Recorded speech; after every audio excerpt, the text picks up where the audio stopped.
And we are back. Welcome to another edition of the Sportsport. And we are back. We got the full crew in the house. That is what it's all about. The Yankees, out of any team in the league, are the best equipped to handle a blow like this. I think there is a higher power at play here. He's due law of averages. That dude is the ultimate scrub. It's trash. Yeah. Every person you have in there is fucking trash. Next game, you're going to see a big performance. You can see it in the end of the game, and I'm just totally stoked and excited for this. Welcome. And what is up, everybody? You are tuning in right now to another episode of the Sportsport. I am your interim host and producer for the day, Tony. And boy, we have an episode for you guys here on this beautiful Tuesday, dude, believe it or not. Boy, I can't believe it's Tuesday already here. Okay, I know, right? This week is just flying by, guys. Happy April Fool's Day as well. Happy April Fool's Day. That's right, dude. Michael Theophil in the house, dude. He's right there. You see him on the screen. What's up, dude? You? Oh, no, it's okay. Happy April Fools. Actually, Happy New Year. Fools. Happy, yeah, because you're all fools if you think it's the New Year. Happy New Year. Happy New Year, everybody. Michael abides by the Judaism calendar, I think you said. Anyway, we have a great episode for you guys here. So much to talk about. Obviously, we're going to be diving deep into the Mets win yesterday. A huge win, 10 spot up on Miami. Love to see that, dude. Obviously, the bats came alive. We'll be talking some hockey as well as previewing the Yankees because they have a second series is against Arizona at home, which should be a little chilly today, but nonetheless, should be still a great series between two solid teams here. Diamondbacks starting off 2-2, whatever, against the Cubs, I think. Obviously, we know the start that the Yankees, we'll get to that preview, obviously. But we do have some comments to get to, and of course, we'll be hitting, I guess, some UConn women's talk later on in the show, as well as probably taking a stab at the immaculate grid. Obviously, some breakdown of communication. Really, I guess my fault at the end of the day with Brian and I, which is fine, dude. You know what happened. So I'll try to take a stab at it again today, dude. But we have some comments to get to. So let's do that right here. We have early and often Michael Bukta saying, "Morning fam, happy April Fool's Day. Let's have a day with the jokes, dude."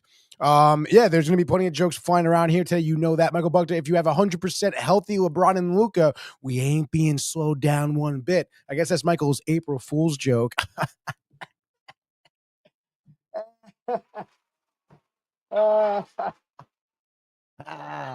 Michael Bukta also shout out to Barnes, who's all the way in SLC, Salt Lake City, Utah. How's the conference there, buddy? I'm sure he's working hard right now.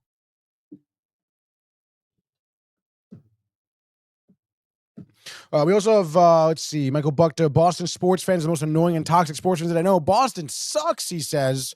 That's great. Anthony Material says, "You're doing a great job, Tony." Thank you, Anthony. My mother in here says, "Hi, Aunt." Hi, Mom. Michael Bukta says, "Tony, I love solo you." Boy, does that really warm my heart. Hopefully that's not his April Fool's joke. Am I right, dude?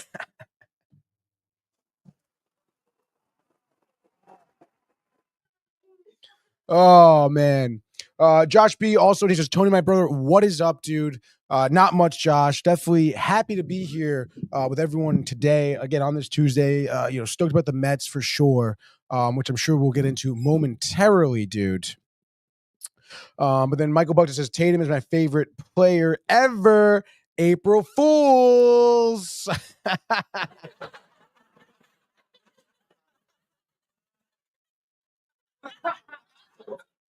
And then Josh B says, "Bukta, dude."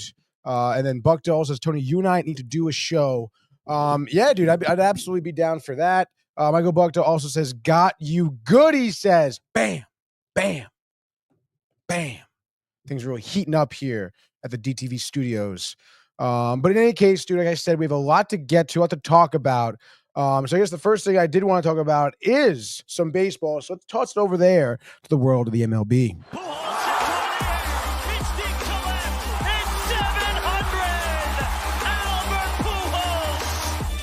What a play! Stop it! Yep. Alonso cracks one. The Mets win the ball game. Out of sight. And it works at 100 miles an hour. 14 strikeout. Drove deep to left field. There it goes. See ya. All right, dude. So like I said, we have a lot to get to, a lot to talk about. But just real quick here. That's not what I really wanted to do at all. Some technical difficulties. Very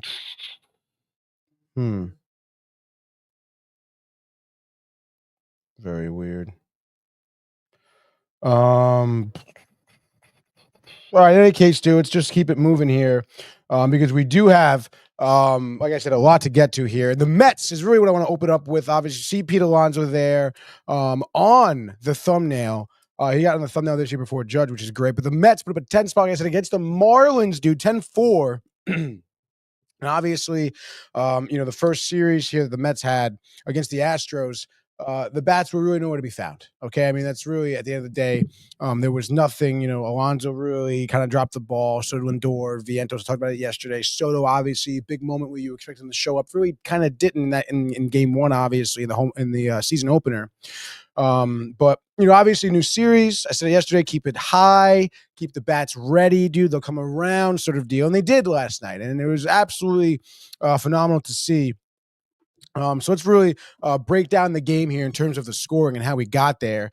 We do have David Peterson. I guess we'll get to, obviously, Mets were up first. Cal Quantrill, okay, the 30-year-old Canadian product, who at this point, I guess, has maybe 6 years in the MLB. He gets to start here. Obviously, for the most part, did not do great. First inning seemed pretty solid for him. Marte goes down swinging, does give up a single to Soto. That was the one hit. You kind of thought, one runner on. There is only one out. Alonso pops out. Nimmo grounds out. Ends the inning. Soto stranded.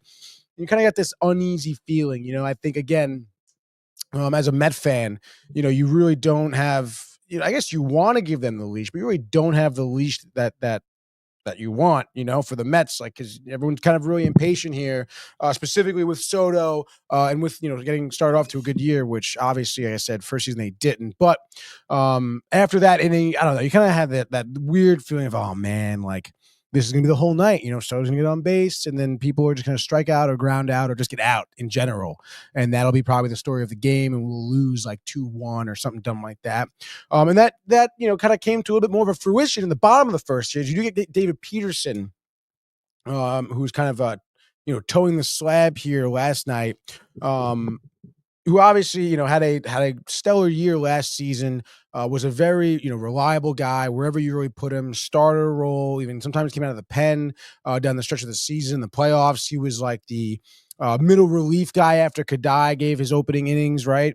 Or vice versa, whatever it was. And so you kind of feel good about him. You're like, all right, this is, again, in terms of Clay Holmes or Griffin Canning, you definitely have more confidence in him. And he strikes out Edwards looking, which was, again, a 6-pitch at bat, struck him out with a 4-seamer that kind of just got in the zone, but we'll take it. Unfortunately, you do get Otto Lopez, who gets, I believe, his second home run of the season off of a sinker that was a little high in the zone, and Otto here just kind of went for it. And this one, barrel to bat here, kind of obviously kind of crushed it, to be honest, to right field. And it's 1-0 just like that. And you're like, damn, dude, this is the, Peterson, who was so, again, like I said, great season last year, but lots of ups and downs. The Mets organization really until last season wasn't really that guy. But I mean, in any case, he had that 1-run homer, does strike out the next 2 batters. So you're like, first inning, 3 Ks, 1 earned run. You're like, damn, dude, what's he going to give up? 2 more, only go 4 innings. Bullpen's going to be stretched. Maybe they can save us. Top second goes up. Vientos leadoff double. Second of the season, by the way, for him already. 2 doubles this year. But then, of course, Turan grounds out. Beatty flies out. Acuna grounds out. You're like, damn, dude. All right, obviously, Cal using the off speeds, getting all those ground outs and stuff like that. So still 1-0 there. David Peters comes back up bottom of the second. Again, you're thinking a little shaky. Inning leading off walk, dude. Walks Bride back to back, walks Myers as well. Oh, dude, you're thinking, all right, there's been on first and second from walks, dude. There's no outs. Hicks does kind of a little sack. I don't think it was a sack bunt. In any case, moves the runners up. He's thrown out at first by Peterson. And you're like, oh my God, one out, runs on second and third. He's probably gonna have a run, strikes out the next two, dude. Again, like I said, using his sinker a lot is great, but then sometimes he reaches back for that four-seamer to set up batters. I guess he struck out, let's see, Paulie was on a slider and Sonoja was on a changeup, which is interesting. I feel like you don't really see his changeup necessarily for his strikeouts, but he does get himself out of that jam. So, again, at that point, you're thinking maybe he's settled down and he can kind of get, maybe 5 2/3 out of him or something because his pitch count was getting kind of higher. Who knows, dude? Top of the third series, starts out swinging with an Marte here of the Starling variety. Curveball up in the zone, slaps it left center. First home run of the year, makes it 1-1. That'll be the rest of the inning in terms of scoring for the Mets here, but it's 1-1. Peterson comes out, ground out, back-to-back strikeouts. Now we're gelling, okay? Peterson, you can see just body language, a little bit more calm, relaxed. Obviously, locating pitches a little bit better. That slider was kind of cutting for him or breaking for him more so. I think that first pitch, that home run he gave up to Lopez was a hanging slider. So I think he found his slider. It's 1-1. Probably feels a lot better, dude.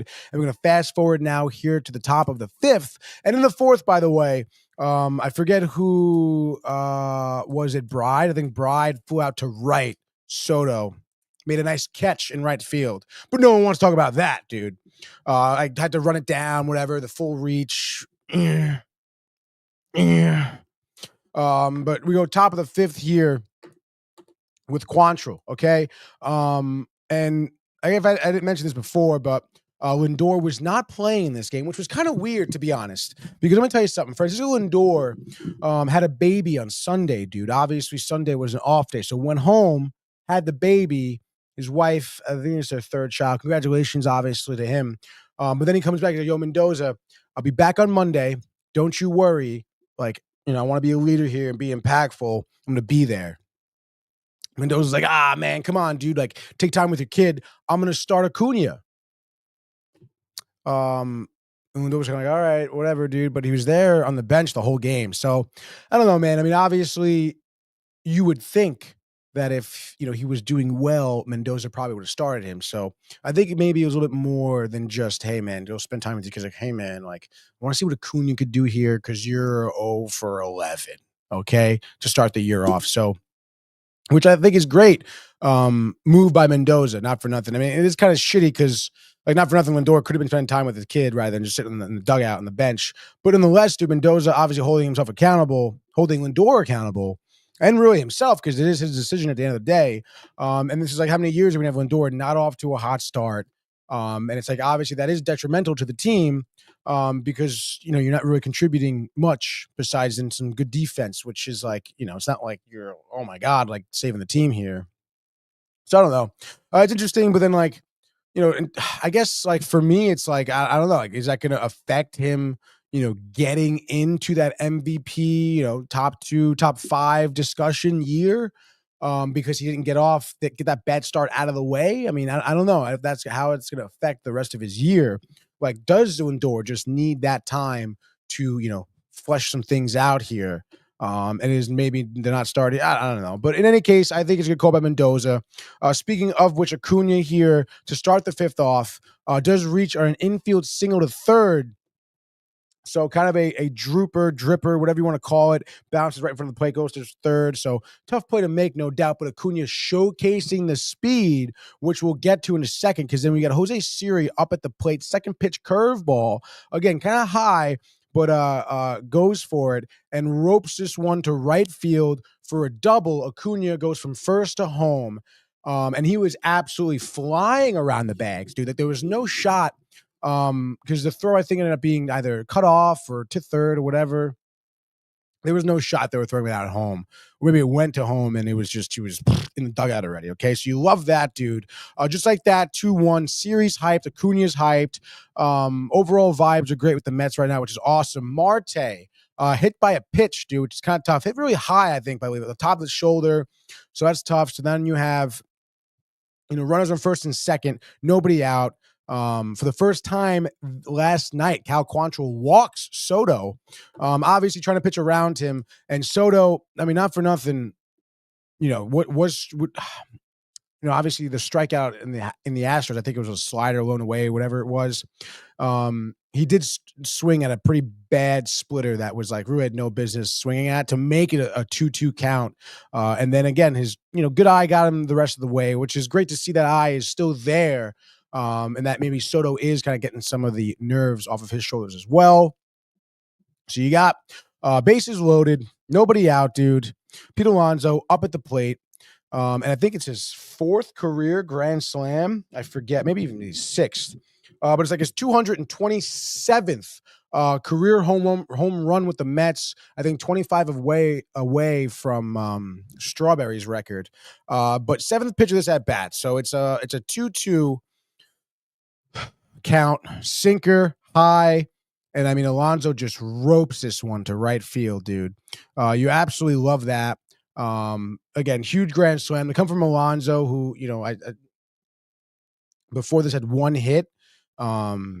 So was struggling that first series against the Astros. And obviously at this point, it was 2-1. Now it's 6-1, blowing this game wide open. Cal pulled, Soriano comes in, and you get actually another homer. There's a little bit of bullpen trouble here for Miami. Nimmo does line out, but Vientos gets walked. So you have runner on first, Vientos. Torrens takes a sinker, first pitch, hits it deep to center field. And then goes off of, I forget whose glove, the center fielder's glove, and then above the wall and out. So obviously kind of a tough break, I suppose, for Soriano and the Marlins because, obviously it was catchable ball, So, pretty tough there, but obviously good for the Mets at that point. Now it is 8-1. So you love that, dude. And after that, after the home run here, Beatty doubles, Acuna flies out, so he grounds out. So it's 8-1 after that. And then you do get later on at this point, Peterson comes in the fifth, 4 up, 4 down. No, he strikes out Sonoja. Paulie gets a double. Edwards grounds out to fielder's choice, but then Lopez lines out to second there. So there's your 3 outs there. Peterson actually does come back into the bottom of the 6th. Does give up a leadoff homer. This was, I believe, the fastball. Yeah, 4-seamer, just middle. Wagaman just absolutely ropes that one to left field. Again, Peterson settles down, gets a line out, gives up a single, but then a fielder's choice and a strikeout of Hicks retires. The Marlins in the bottom of the 6th and also ends the night there for Peterson. Which will really be, for the most part, our night. We do have some more scoring. Nimmo did homer, in the top of the 6th the following inning with Alonso on base. That made it 10-1 right there. You do get, that was before the Peterson home run. And then you get Danny Young, who comes in for some relief here. And to close out the game, he gets into a little bit of trouble. He gives up a few hits, gives up 2 runs, a walk as well. But obviously, at the end of the day, they get the job done. I think there was a double play to end the game or something like that, or whatever it was. Danny, who for a second, Diaz warming up in the bullpen. Maybe you're like, oh my God, I have to use. Doesn't matter though. 10-4 game. Book it right there, baby. Let's freaking go. And then Peterson's final line: 6 innings, 5 hits, 2 earned runs, 3 walks, 9 Ks, dude. With giving up 2 home runs and pitch count at 89. So, after those first couple of tough innings, obviously a lot of the those 2 home runs were obviously tough, but didn't really up his pitch count necessarily. So, you would think maybe later in the season David Peterson could go 1 more inning, especially with again, I guess maybe give that other home run, but still, it was a 10-2 game.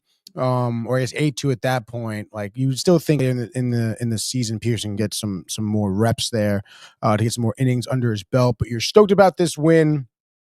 And the bat's coming alive. That's absolutely huge here, dude. Obviously, it's interesting to see if Lindor will be in the lineup today, I would imagine. But before we, I guess, get to today's game for the Mets, we have a few comments here Let's see, dude. Oh, Donna Lee says, good morning. Good morning, Donna.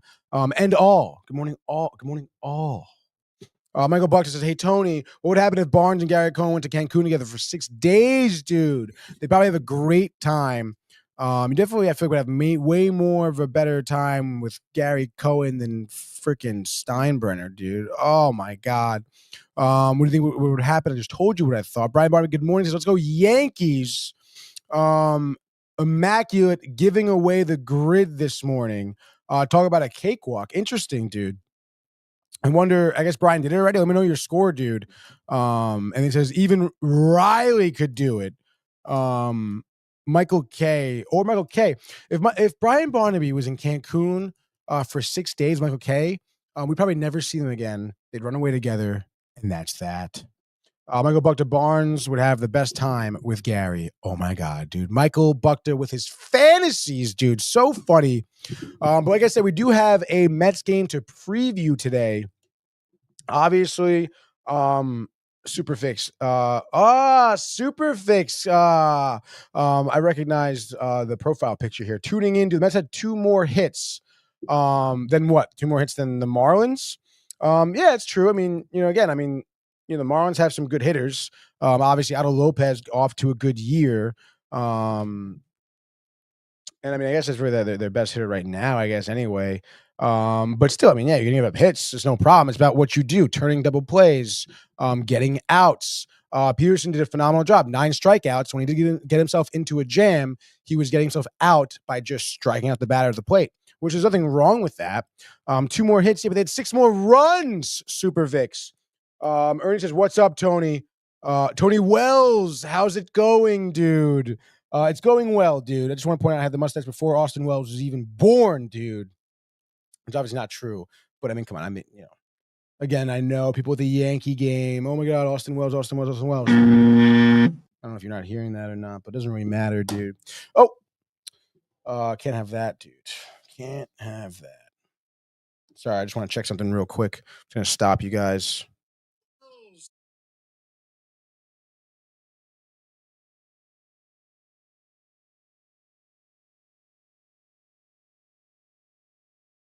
Michael Buckner, dude.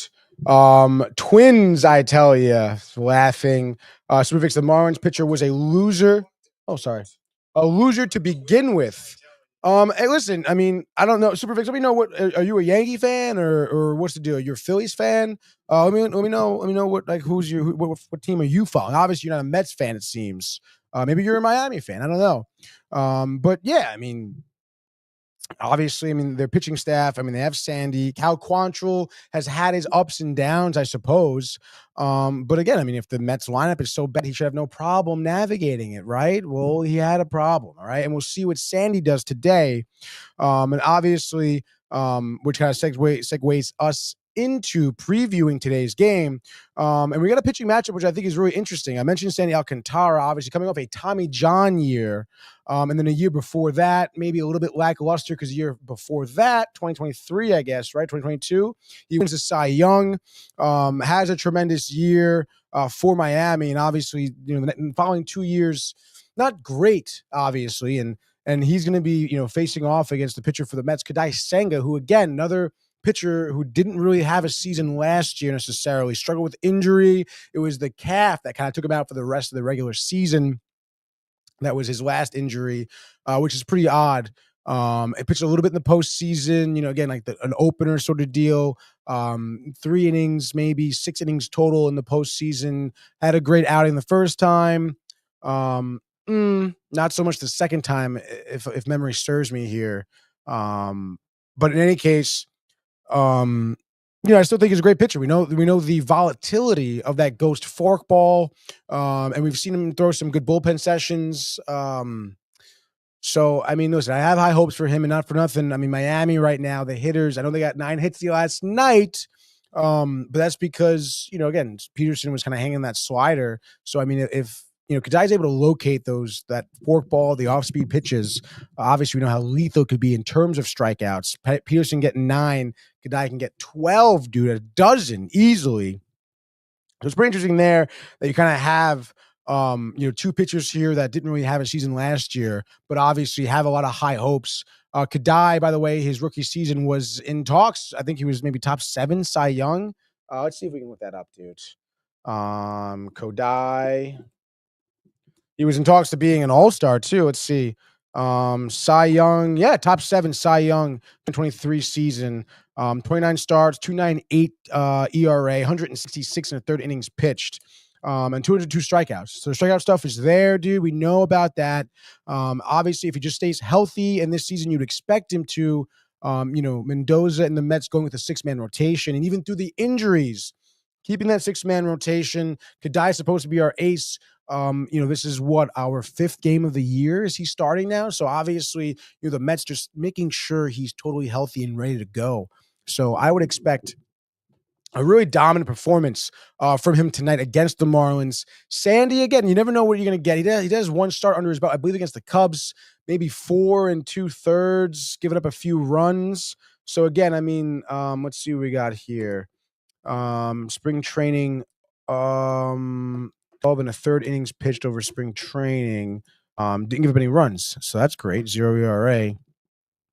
Let's see, so far, 1 start, 4 2/3, 2 earned runs, 4 walks, 7 Ks. So obviously, again, strikeout stuff is there for him, I suppose, over those 4 innings.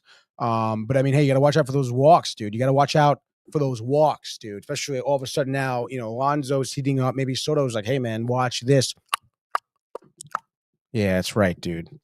So in any case, I have high hopes for the Mets here. Obviously, again, if the bats are hitting like they were yesterday, 10-4, a big 10-4 right there. Am I right? And again, it should be interesting to see. I would imagine Lindor back in the lineup. I know I was talking about Acuna. He was 1 for 4 last night. Obviously, the infield single reach, you love to see that. The speed around the bags. But I don't know, maybe second base just wasn't a great fit for him because we saw the bad throw. Maybe he probably does prefer short. Obviously, right now, I would just try to get Lindor in there. Hopefully, his bat gets going. Marte, honestly, wouldn't be surprised if he's out tonight. He got hit twice by a pitch last night, and the second time, him. Get hit by a pitch, old man, you're out for a month. In any case, we do have some more baseball, taking a little skip across town. But before that, let's get to Michael Buckter's comments. Austin Wells and Thurman Munson look very alike. That is true. We have a photo of Thurman Munson over here. I don't know if you can see it. You can see it. That big Yankee plaque. You got Jeter. You got Don. You got Thurman Munson. Dude, you got Lou Gehrig, obviously, too. And Thurman, bottom right. I don't know if you can tell. He's got the big mustache.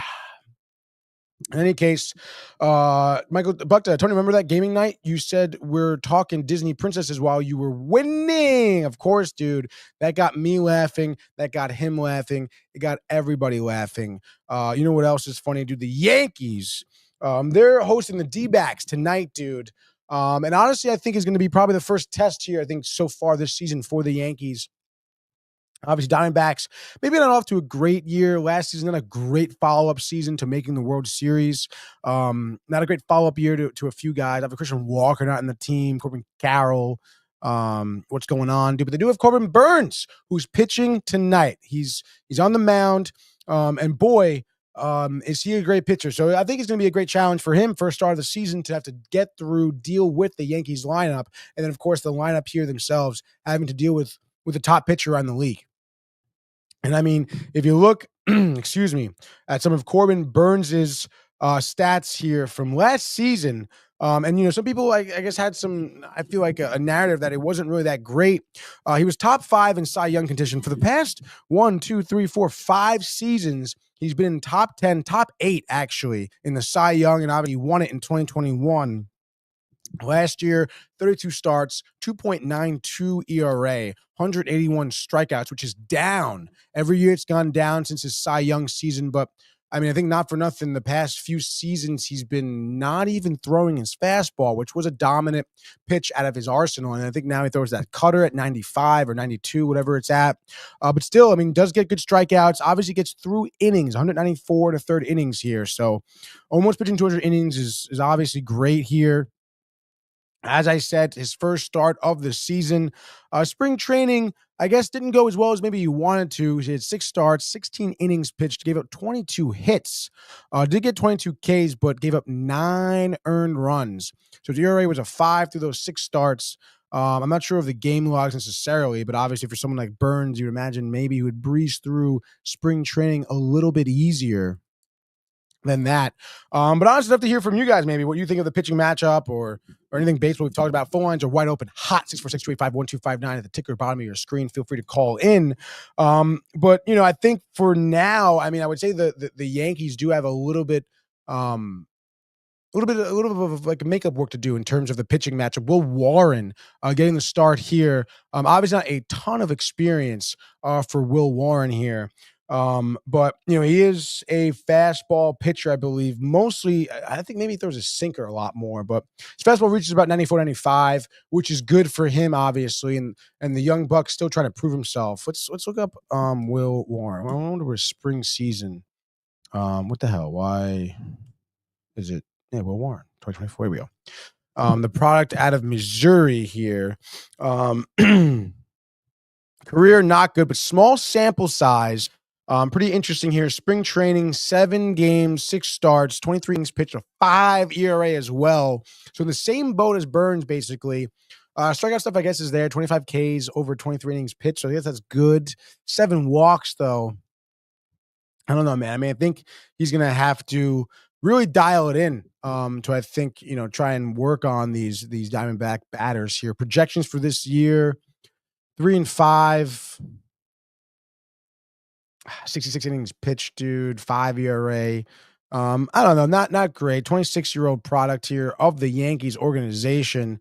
Again, we know so far as 2024 season, of the times we've seen him, not great. So it's pretty interesting to see, I guess kind of what happens. But like I said, it really could go either way. Warren, I guess, could surprise us. The Yankees lineup could absolutely pop Burns, and they could try to win this game like a 9-8, 9-7 situation. But it's going to be tough, not going to lie. And in terms of, let me see, the Diamondbacks lineup here, Eugenio Suarez off to a hot start, homering 4 times in the first, I think they're the 4-game set against the Cubs, homered 4 times. And he's been obviously huge for them in terms of the scoring there. Not best results there, splitting the series 2-2, but after nothing, Corbin Carroll, Ketel Marte really haven't gone off. So those are batters you also want to watch out for. So I don't know, man. It could kind of go either way. What will be the score? You're going to find out, I guess. I'm not going to, I guess we could do a little baseball frenzy, I guess. This is some comments first, maybe. We got a few comments, dude. Superfix, by the way, left. Bye-bye, dude. Can handle it. Can handle the Mets winning games. Ken Zachary Seymour says, let's fucking go Mets. Huge W last night. Pump for Senga on the bump today, dude. Pumped on the bump, dude. Right, you are, Zach. I'm obviously super pumped too. I got high hopes for Senga, and again, if the bats are swinging like they were last night, it's just a breath of fresh air. All you Yankee fan doubters, okay, where's Matthew Ryan now, dude? Sipping on his baby cup is what he's doing. Ha! April Fools to you, buddy. That's right, dude. So let's check out the slate tonight for the MLB. Obviously, talking about the Diamondbacks, the Yankees, whatever, dude. Let's see what else we got. We have a ton of games. We really didn't really get the rest of the games last night. You had the Royals just hammering the Brewers 11-1, dude. Not great. The White Sox hammering the Twins, okay, 9-0. Orioles beat the Red Sox 8-5. Devers, not good, dude. Not happy. I don't know. People saying he's tanking. He's not playing third base. What's going on, dude? Not great. Not a good look for the Red Sox locker room or Devers in general. What's going on there? Red Sox 1-4 on the season right now. Riley Souza also nowhere to be found, dog. Okay. We have the Phillies playing the Rockies 6-1. Hoo-hoo. The Reds putting 14 runs up on the Rangers. Kumar Rocker getting rocked. Maybe the Mets were right with that one. Tampa Bay winning 6-1 over the Pirates. Rasmussen had a good start. Was going to pick him up. Didn't. Pick up Peterson instead. Still worked out for me. It doesn't very matter. Blue Jays beat the Nats 5-2. I guess that's good for them. Nats kind of suck anyway, dude. Angels bouncing back, getting the 5-4, victory over the Cards, dude. great job there, I guess. Astros dropping a game to the Giants 7-2. Not Jorge, I forget his name. Roman Blanco, I believe. Not off to a good start getting the loss there. Padres win 7-2 over the Guardians there. Gavin Sheets drives in 2 runs there for the Padres, adding to their 12-hit night as a team. Speaking of 12 hits, 18 hits for the Tigers. John Pollock beating the Mariners 9-6, dude. Great job there. Riley Green, the dinger, 6-run first inning for Detroit. That's how you draw it up, dude. Carson Kelly hit for the cycle last night for the Cubs. They put 18 up on the Athletics. Which is pretty interesting here. They won 18-3. A lot of high-scoring games so far throughout the season off. Kind of crazy. I don't know what's going on there. What are they putting in the food? The MLB players here. Dodgers put up 6 on the Braves. Braves here start the season 0-5, which is pretty wild. But again, they're going to bounce back, I'm sure, dude. Dodgers starting the season off 6-0. Glass now looking really mean, okay? If he stays healthy, he's going to be ridiculous in that rotation. Unbelievable. Super Fix, did y'all in trouble tonight? Dude, y'all in trouble tonight. Toronto, Giants, Padres tonight. I don't know like what he's referring to really. Toronto, Giants, Padres. What about them?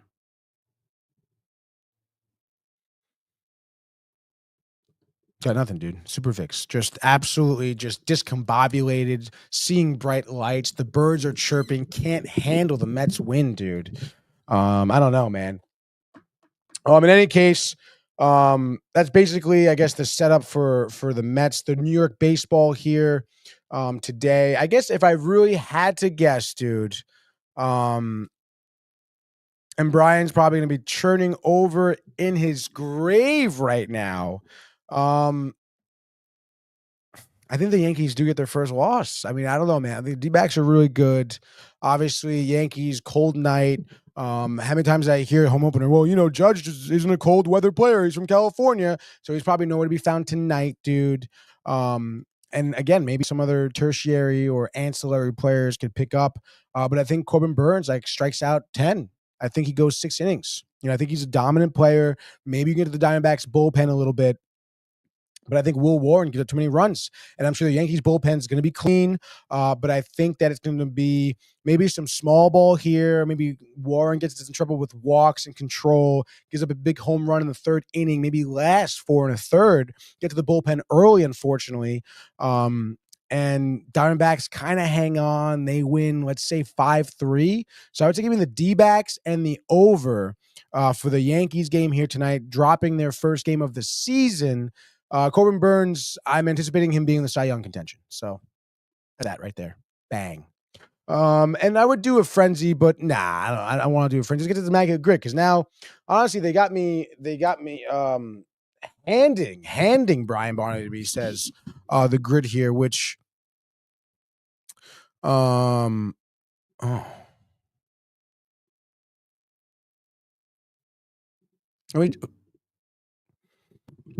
Superfix winners, big bats. Toronto, Giants, Padres tonight. I guess if you want to get a little parlay there, Super Vix out there, who still hasn't told me his baseball team that he follows. Who is he a fan of? I don't know. I'd love to talk to you about that, dude, and why you have so much hate for the Mets. But I guess just giving people a nice little parlay for tonight. Toronto's Giants, Padres money line. We will obviously check back in with that bet tomorrow to see if Super Vix here knows what he's talking about. I mean, a profile picture. The baseball diamond here, got to be a big baseball guy, talking shit about the Mets on one of our shorts yesterday. I didn't see that. I saw that, dude. Lucky inning. Okay. And continuing the hate today, which, listen, I welcome it. Okay. But there you go. Giving a little action right there. And let's get to the Immaculate Grid, which I don't really know. I don't really get it, dude, to be honest. Immaculate Grid baseball. Let's share with the folks at home here. I guess this is, is this right, dude? I guess this is what Brian mean, but, oh, It's like an April Fool's thing, dude. It's April Fool's, dog, is what this is. April Fool's. Get some music going, dude. Enjoy the music.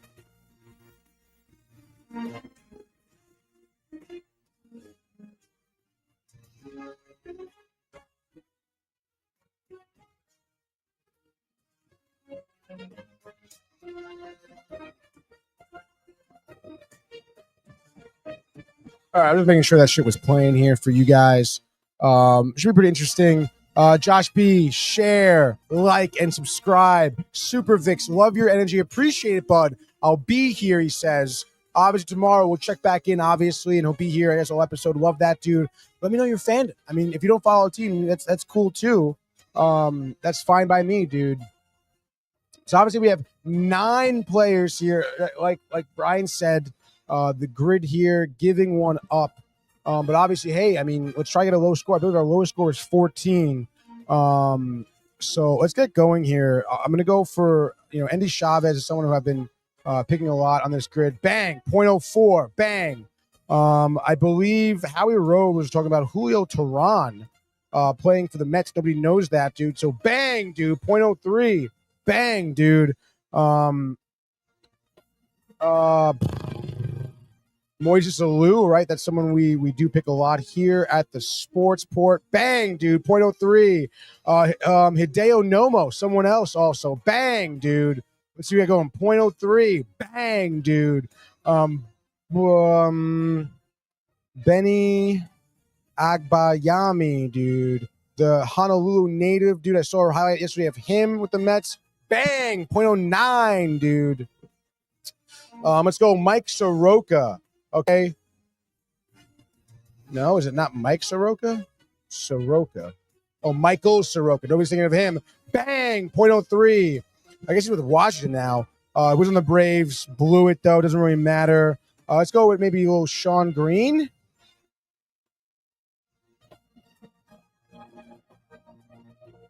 Shane Green, my bad. No, I don't think so. I thought it was Shane Green. That's what I'm thinking of. Shane Green, dude. Bang! 0.0009, dude. Let's go. For this mega grid, 2 more left. I did Moises Alou already. We got 2 more. I guess we can do Bartolo Colon. Let's do someone who's really not. I mean, this is definitely. I mean, this is absolutely ridiculous, dude. Hideo Nomo. I mean, I guess you can really just type in J and just do Walter Johnson, dude, or do Wallace Johnson. But let's be real here. Let's go Paul LaDuca, dude. Bang! 0.03. Bang, dude. Another good Met here. I don't want to do Curtis Grange, even though I like him. I guess Gary Carter, maybe. No, go with Mookie Wilson, dude. What's up? The World Series. Don't even worry about it. Bang, dude. Easiest grid in the world. Show the summary. The score is 0. 0. That's how good I am, dude. You come here, you get the grids. Ray Ordonez, dude, is another good Met right there. Boy, he got that great glove. That's for sure. But hey, that's right, dude. Lowest score ever recorded on the Sportsport. 0, dude. See if you can beat that, baby. I'm sure that's what everyone really kind of got, honestly. Obviously, I'm sure Brian did too. Ernie, even Josh B probably got a 0. But hey, man, you do the Immaculate Grid today. Let me know what you got. Call in 646-285-4259. Phone number, bottom of your ticker, dog. Which is great, dude. That's for sure. That's awesome. Whatever. I guess let's take a little jump over, a little meander into the world of the National Hockey League. Speed, here he comes. McDavid shoots, top shelf, he scores! Captain with the overtime winner. That's the middle, quick hit counter. It's a world-class hit right here. Tomsky stepping, rink wide. Made the full split save. Are you kidding me? Turn, side of the net, between the legs, and they score! Filthy! David Pastrnak, the silver trophy to the Golden Knights!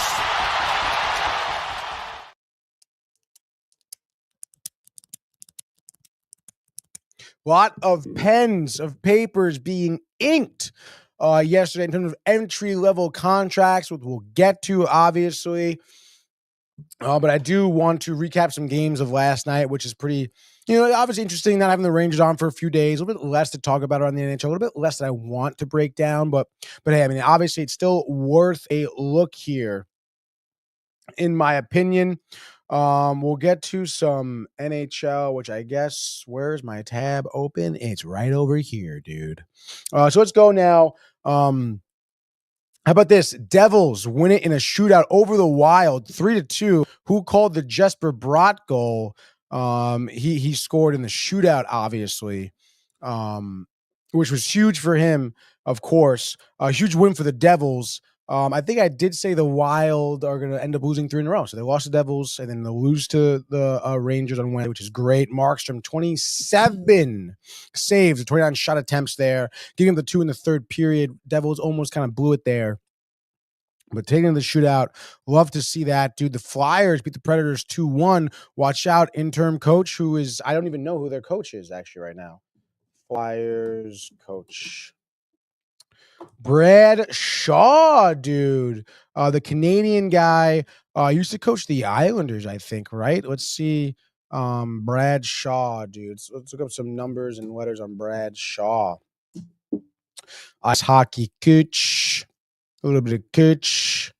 Let's see. Brad Shaw, Wikipedia. The wiki, dude. Tortorella. We know. Whatever.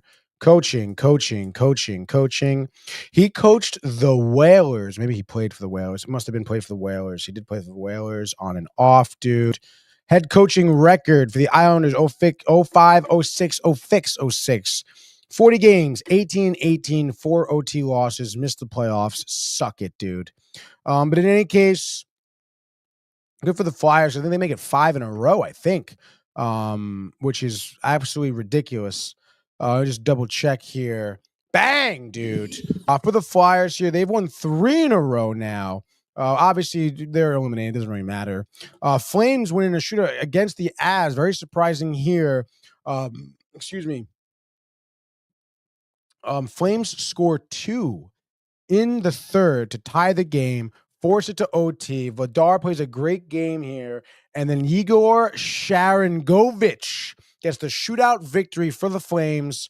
Avs go down 3-2 there. And then our late game, Stars beat the Kraken 3-1. Casey DeSmith, former Ranger hand here, 35 saves on 36 shot attempts. And then you may say to yourself, wow, Tony, who has the 1 goal for the Seattle Kraken? Capo Caco gets that goal there. Very interesting. He reaches a career high in points this season, 41 points. I mean, 14 of them coming from goals. And I think he had maybe 5 goals in his games with the Rangers this season. Goes to Seattle, has a good time. Obviously, Seattle, a team that is eliminated from the playoffs, I believe, isn't going to be going really anywhere. Has some work to do. Grubauer, whatever, dude. But Kako obviously shining there, which kind of hurts as a Rangers fan, I'm not going to lie, because, I mean, you've heard me, say it here in the show before. The Rangers just have such an inability to develop talent, which obviously segues us into our next part here, because they do sign Gabe Perreault to an entry-level 3-year deal here from Boston. They just lost in the tournament, I guess, over the weekend, whatever, dude. But he gets signed to an entry-level deal with the Rangers, probably going to be playing on Wednesday against the Wild. So again, the illusion here is kind of ridiculous. Capo Caco, obviously draft pick here in 2019 to the Rangers, was kind of lackluster, had the bad knee injury last year, which kind of ended what was going to be an okay year, but never really developed into the first round draft pick we wanted him to be. Goes to Seattle, has a great time. And Gabe here, or I think was drafted at the end of the first round a couple of years ago, has good seasons with Boston here. Just for some, tit for tat here, some numbers. He's obviously 19 years old, super young, so a lot to develop. Right winger here. 48 points this year with Boston, 16 goals, 32 assists in just 37 games, which is actually down. His production is down a little bit from his freshman year with Boston. So kind of crazy to think that he was a down year, but still was so dominant and contributed so much offensively. And now we're going to see him, get his first, NHL debut here on Wednesday, probably, which is great. I love that. We talked about that yesterday. We've been talking about that for past weeks, clamoring for getting some of these more young guys some more time. So we have Peralt, you got Berard. I keep forgetting Brendan Othman as well. Rempe's on the or in the IR rather, but all these young guys, 22, 23 years old, 19-year-olds here for Gabe. I mean, I think that the stock is very high for these young guys coming in. Stock is high for the Rangers in terms of having the future of their team right now in hand, especially with all these veterans, having a lackluster season, you could say. But again, I mean, my fear for the Rangers not developing this young talent is pretty high right now. Kakko, Hedel, the only guy, Kreider, and right now he's in kind of hot water. So I mean, I don't know, dude. I really hope the best for Gabe here. I think so far, in my opinion, I mean, I think he's the best looking prospect we've had in the past decade, I guess, let's say. Maybe 5 years, okay, 6 years, let's say. So, I mean, we have that there, but I think there's, still a lot of questioning in terms of if the Rangers could use him well enough, dude, if Laviolette is the right guy to develop him, if the team right now is in a good state, which I would imagine, Rangers struggling with the playoffs. I mean, if I'm Panarin, if I'm Trocheck, if I'm Kreider, I'm thanking this guy. I am having him, dude, stick to my hip, learn what I can teach you, and just take it and run with it. And I'm telling you right now, like, put Gabe on power play 1. All right. I don't want to see Kreider out there, dude. Put Gabe on power play 1, throw Berard in there, get a kid line going again. All right. Because I think that's really what this team needs to shock him into hopefully getting a playoff look here. We can take another look at our standings here. In terms of the wild card, Rangers still on the outside looking in. Points are still tied with Canadiens here at 77, and they have one game played less than us. And Columbus knocking on the back door, 2 points behind us, 2 games behind us as well. They, I think, are playing tonight. I have to check the slate, to be honest, because I think we do have a bigger slate tonight. But nonetheless, dude, I think there's still a lot to be desired and a lot to be worried about for the Rangers. And before we get to the slate here, let's get to some comments. All right. Should do today's NHL grid, Tony. Okay, honestly, I may be down with that. Give it a shot, sure. Matthew Ryan, I guess his ears must have been ringing. Says Mets suck, Rangers suck, Yankees town. And he says, Brian Barnett, how about them Devils? Nice win against the Wild Rangers. Overrated. They are embarrassing to watch. Matthew Ryan, where is my fucking steak? Okay, you're still coming in here. You're talking shit. Mets put a 10 spot up. The bats were hot. The pitching was good. And did you even watch the fucking game? Probably not, dude. Give me a prediction for the Yankees tonight. Give me something I can work with, all right? Brian Barnaby will be in attendance. Utah, I knew it, Brian. I knew you would go. The Utah Hockey Club versus Calgary, 40 tickets. I mean, how do you not? If you're there, brand new team, inaugural season there for the hockey club.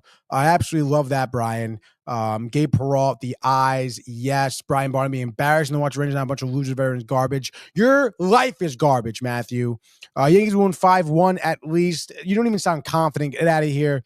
Donnelly says, Tony, how many people in this chat can say they watched the 69 amazing Mets on black and white TV in the 5th grade like me? LOL. Yes, I am old.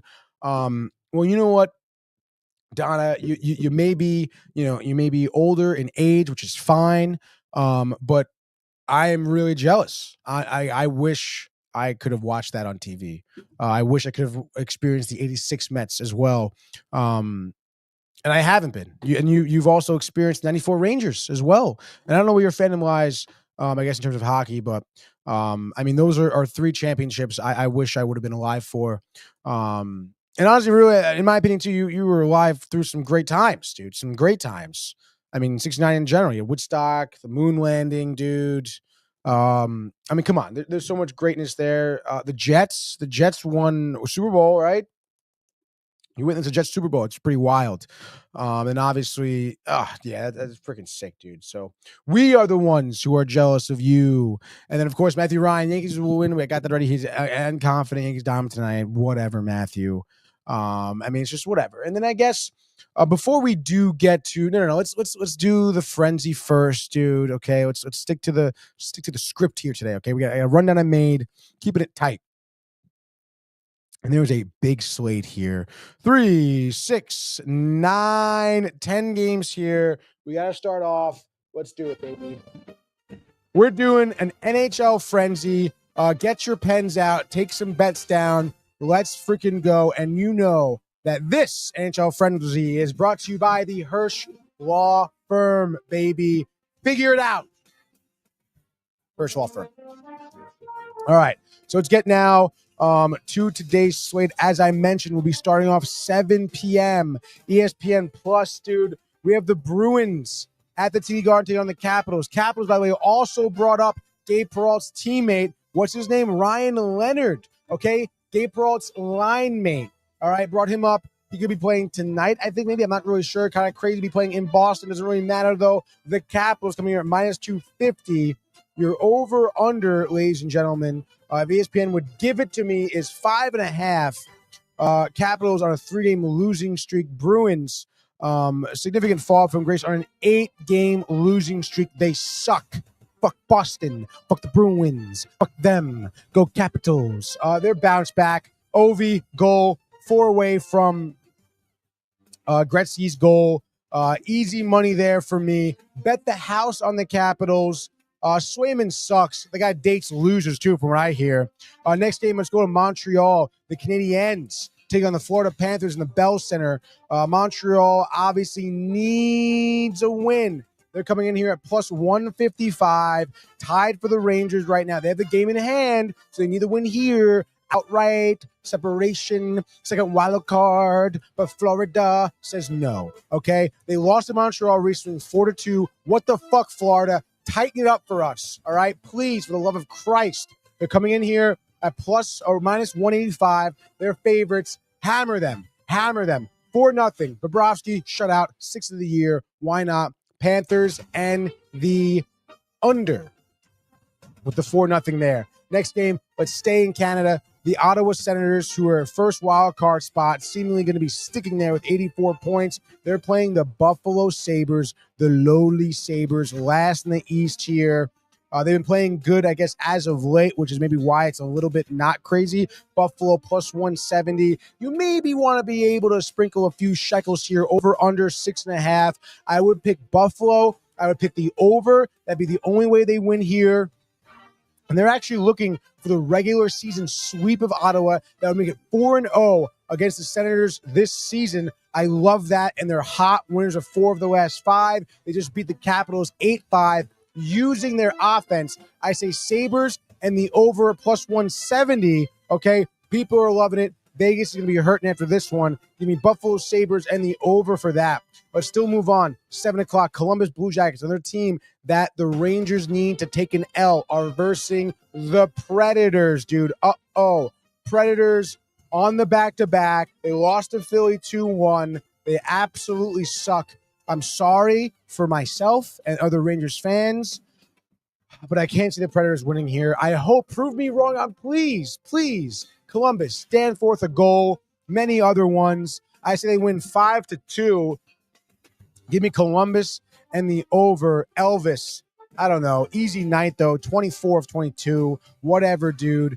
Next game here is Columbus and the over. 7:30 p.m. We're going to the UBS Arena for the Islanders. Take on the Tampa Bay Lightning. Do the Islanders with an opportunity to make the playoffs, blowing it. 3-4-3 in the last 10 games. They're on a 5-game losing streak right now. And I think the Lightning coming in here, and they're going to absolutely pounce on the Islanders. They just beat them 5-3 a few days ago after beating Utah 8-0 and then after beating Pittsburgh 6-1. So the last 3 games, they've outscored their opponents 19-4, ladies and gentlemen. Book it. Lightning and the over, they win, I don't know, 6-1, let's say, 6-2, whatever. We'll give them that much. 8 p.m., John Pollock of the Detroit Red Wings are going to be marching to St. Louis to take on the Blues. Obviously, some playoff here implications for the St. Louis Blues in that second wild card spot, actually distancing themselves 1 point behind Minnesota for the first one, but 5 points ahead of Calgary, which is pretty interesting. Seems like the playoff picture could be kind of set. Oh, yeah, in St. Louis, on a 9-game win streak right now. 9 in a row, Brian. They have won, which is pretty interesting for the St. Louis Blues, because I would not have pegged them to win 9 in a row at this point in the season. Red Wings dropped 3 of the last 5. Just beat Boston, 2-1 Boston in shambles. St. Louis, I can see Brian say they're not going to win 10 in a row. It's kind of crazy. Detroit with the win, dude. Give it to me. You're right, Brian. John Pollock is right. Give me Detroit, the plus 150. Another value bet here for tonight. St. Louis, they're going to have to lose sometime. Binnington needs to lose. He'll take his 22nd loss of the season. Not a bad year. 25-21. The team's not great. 901 save percentage, 270 goals against, and he had to work it back, by the way. He had some bad numbers early on this season. So give me the Blues. Losing this one. Regular season series is split at 1 now at that point. And that's all she wrote there. Detroit and the under. I say it's 4-1, dude. Nice hockey score. Let's move now. 9 p.m. Final Four, March Madness. What's up? But this is hockey, baby. April Madness. Brian's game in Utah. Salt Lake City, the Utah Hockey Club, take on the Calgary Flames here. Calgary coming in here at plus 155. Over under here is 5.5. We have 2 teams. Playoff hopes kind of somewhat slipping away. Obviously, Calgary on the back-to-back, which is why they're not heavily favored, I guess. And they started Vladar yesterday. I guess Wolf gets a start today. Utah at 33, 29, and 12. I guess better than what some teams thought, obviously. And honestly, I say give me Utah here. Brian, the home team, I'm sure we'll be rooting for them. Calgary on the back-to-back, I don't trust it. Sharon Govich is not going to be any shootout winner here tonight. Utah in regulation, a nail-biter, 2-1. Good game for Brian. Vejmelka having a good night. So is Brian. Okay, so give me Utah and the under there. Final 3, 10 p.m.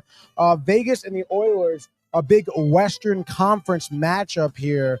The G Knights at home, 27-7-3. Oilers had a phenomenal away record, 19-14-2, which is why they're plus 135, over under 6.5. Vegas expecting the high scoring here.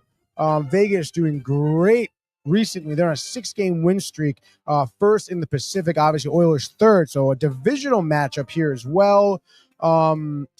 I mean, honestly, I guess Oilers could be knocked out by Minnesota. Who knows? Taking a wild card spot. And I say here, Vegas prevails. Jack Eichel looking to make a push for 100 points this season. Absolutely tremendous. I say he has 3 points tonight, 2 goals and an assist. Leon Draisaitl, I'm sure, tallies one for 105th point this season, but the defense is not there. Vegas scores 4. Edmonton, Leon Draisaitl, lone goal. So give me Vegas and the under here. Jack Eichel, 96 points on the season. 10 p.m. Battle of California in Anaheim. The Ducks are hosting the Sharks. A little bit of a toilet bowl, a little bit of 2 teams who the Rangers just played. So that's kind of funny there. Anaheim minus 185, over under 6.5. I mean, I don't know, dude. I mean, Ducks better team, but I say Celebrini takes control of this game. Hat trick for Celebrini here. Sharks win. I'll say 7-4. Sharks and the over. Last game, 10:30. Go to the another Californian team, the Kings, hosting the Winnipeg Jets. A nice Western Conference matchup, potential Western Conference final matchup. Who knows? Kings are playing well. Kings in their last 10, dude, have won, are 7-3 in their last 10. So are Winnipeg. Winnipeg working on that 3-game win streak. I think Kings won their last game, which was it against the Rangers? Must have been, right? No, it was against San Jose. Rangers was a while ago. They beat up San Jose 8-1, so scoring a lot after taking back-to-back losses to Toronto and Colorado. This is tough, dude. Winnipeg 23-13. Obviously, if Super Vix was in the house, he'd be telling me how great the Kings' home record is, which it is at 27-4-4. But the Jets are just a better team right now, obviously. One of the best teams in the league. But I say give me the Kings at home. They've been playing really well recently. Obviously, Winnipeg suffering from some injuries here. Velarde, former King, as well as Neil Pionk. Kings fully healthy, it seems. Darcy playing all right, playing great. Give me the Kings here. Byfield, Kempe, Kopitar. Doesn't really matter, dude. LaFerriere.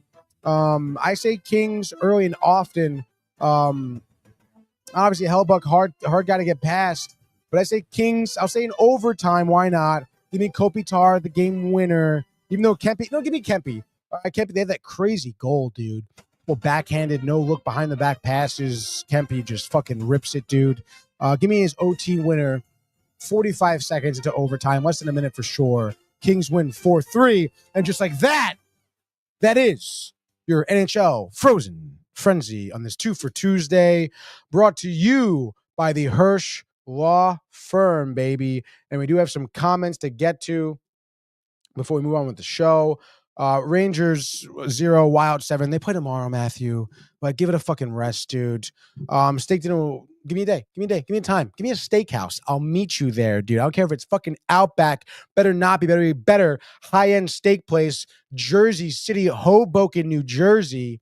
Steak. Let me know, dude. Talking shit. Not fulfilling your bets. What are you, Anita Marks? Huh? Hope you guys enjoyed that hockey segment because I know I did, dude. Bang, bang. Give me the wide. Just checking Instagram for any comments. We have none. Peter Pan over there on the TV. But I guess at this point, dude, I kind of covered everything that I really wanted to. I talked about Capo Caco, Gabe Perrault, Ryan Leonard. I wish I had a pen that worked better, dude. Capo Caco, bang, bang, bang. Mets, Yanks prediction.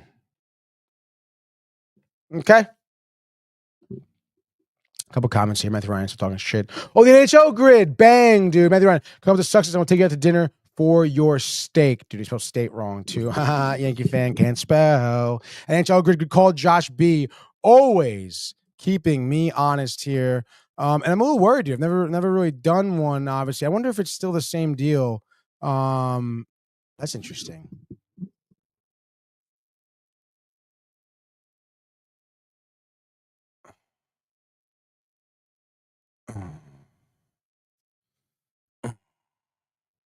Oh, it's a tough one here, though. I mean, right now, you gotta just be like, let's just fucking get through it. Okay, we just gotta get through it here. No worries. Just bring up here. NHL grid, dude. So this is pretty interesting. We do have played for the Utah Hockey Club and the Arizona Coyotes, which is obviously a few here, which is kind of interesting. Going to be probably a high number. I could go Keller. I'm trying to think of anyone who's been traded, dude. I think I'm just gonna go Keller, to be honest. Clayton Keller. I don't know if anyone could help me out here with this one. Clayton Keller. You could probably go, who's his name, dude? He retired. Jordan Eberle. I think Jordan Eberle was Seattle, dude. So let's go NHL grid. I'll throw Josh B's comment up there so everyone knows in the NHL grid. Let's just go Clayton Keller. Why not? Bang, 38%. I'm sorry, dude. First round draft pick for the Coyotes. That's going to be tough. 500 plus career goals for the Coyotes. That's going to be really tough. Utah, born outside of the United States and DC, dude. That's tough, dude. Utah Hockey Club played. I guess we can do Vejmelka. 23%. Play NHL on Utah.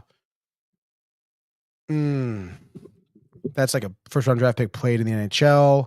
I'm trying to think some like maybe not so known first rounders, dude. I guess let's go with Owen Powers. Why not, dude? Maybe. Oh, sorry, Owen Power. 0.4. Suck it, baby. Let's go. Now we're feeling it. Utah played in the NHL, dude. That's fucking tough. Not gonna lie. We went with Keller. I guess not born outside the US. I think maybe someone who's just not so obvious. Who's their other Logan Cooley, I guess, is their other big guy. I know it's so annoying, dude. I guess I can just go with Logan Cooley. Kerfoot, I think. Let's go with Kerfoot, maybe. I think he's on there, right? Out in Kerfoot. 3%, baby. First round draft pick. And born outside the United States. Excuse me. Pavel Datsuk. Was he? I know, dude. I guess we can just go Capo Caco, I guess. Let's go with Capo Caco. Let's see. Capo Caco. Bang. 2%. Let's go, dude. 500 career goals. Let's go and born outside the career. Born outside. Let's go with Pavel Datsuk. I don't know if that's for sure. No! Why did I go with that? I could have went with really anyone else, dude. Fucking Wayne Gretzky, for Christ's sake. Datsuk, what the fuck? He doesn't have 500 career goals? Like, what the fuck, dude? There's no way. Damn, he's 14? Say thought it was the baseball Bulls joke. Yeah, I kind of thought him too, to be honest. That's fine. If I were to post career goals, played in the NHL, obviously not Pavel Datsuk. Fuck. Let's just see what Gretzky is. Why not, dude? The grid is fucked anyway. 20%. Wow, dude. Front draft pick for Arizona. What the fuck, dude? Is that? Wasn't Logan Cooley? He was up there. 13%. One guess left, 500 career goals. That's one I fucked up on. For Arizona, 500 career goals? That's fucking tough, dude.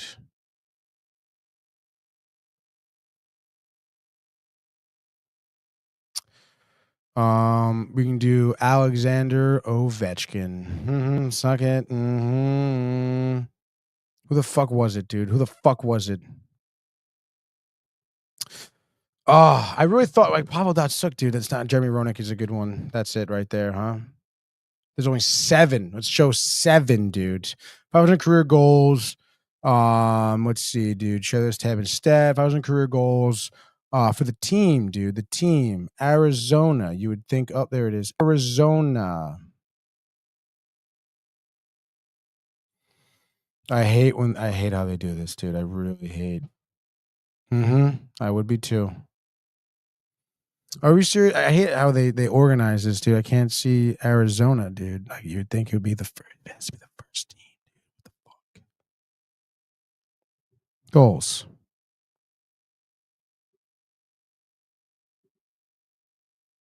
It doesn't say any. It doesn't. Where the fuck is Arizona, dude?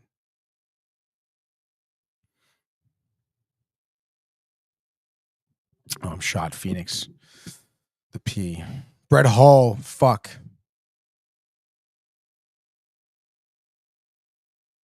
Mike Gartner. Yeah, that's tough, dude. Brett Hall. That'd be a good one to remember.